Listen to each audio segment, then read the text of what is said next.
Assalamualaikum warahmatullahi wabarakatuh.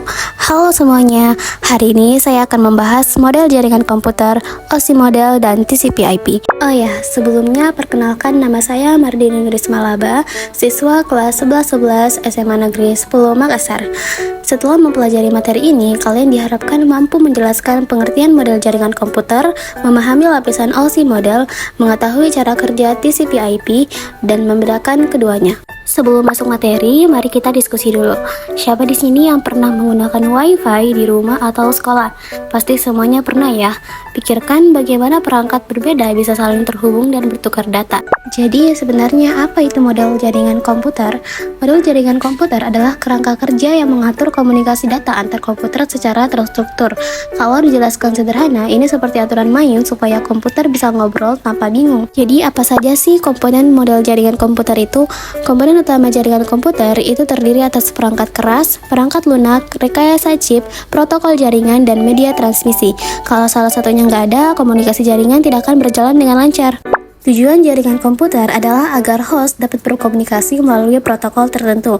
Model jaringan dibagi lapisan-lapisan agar setiap fungsi jelas dan proses komunikasi lebih efisien. Pada model berlapis, setiap lapisan itu punya tugas sendiri tapi mereka tetap saling terkait. Data dikirim lapis demi lapis dari pengirim, lalu diproses terbalik ke penerima. Bayangin kayak paket pos yang dicek di setiap tahap untuk sampai ke tujuan. OSI model atau Open System Interconnection dibuat oleh ISO untuk standarisasi protokol dan format data. Terdiri dari 7 lapisan yang masing-masing punya fungsi spesifik supaya perangkat berbeda bisa saling komunikasi. Nah, ini gambar 7 lapisan OSI model. Kita akan bahas satu persatu supaya lebih jelas. Layer yang pertama kita bahas adalah layer ke-7, yaitu application layer. Application layer ini menyediakan antar muka pengguna, misalnya HTTP, FTP, dan juga DNS. Layer ke-6 yaitu Presentation Layer.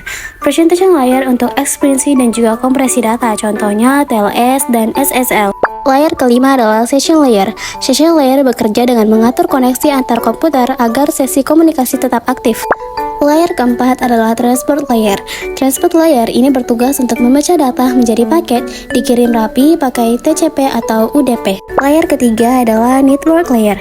Network Layer itu bertugas untuk mengatur alamat tujuan data, contohnya IP dan ARP. Lapisan yang kedua adalah Data Link Layer yang bertugas untuk membungkus data menjadi frame, mengecek kesalahan, mengatur MAC address, dan switch. Dan lapisan yang pertama yaitu Physical Layer yang bertugas untuk mengatur perangkat dan media transmisi. Data dikirim dalam bentuk bit. Contoh OSI model adalah ketika kita mengirim pesan WhatsApp, data akan melewati semua lapisan tersebut untuk sampai ke tujuan. TCP/IP atau Transmission Control Protocol atau Internet Protocol itu merupakan protokol komunikasi internet. TCP bertugas untuk membagi data dan memastikan sampai. IP itu adalah alur alamat dan juga jalurnya. Cara kerja TCP/IP itu dengan data dikirim lewat router, disusun ulang di tujuan, paket rusak, dan dikirim ulang. Berikut lapisan TCP/IP yang menunjukkan alur data dari pengirim ke penerima. Apa sih perbedaan OSI dan TCP/IP? OSI itu memiliki 7 lapisan, konseptual dan jarang dipakai, sedangkan TCP/IP itu memiliki 4 lapisan, praktis dan digunakan luas di internet. Kesimpulannya adalah OSI model itu digunakan untuk belajar teori, sedangkan TCP/IP praktis dan digunakan secara luas.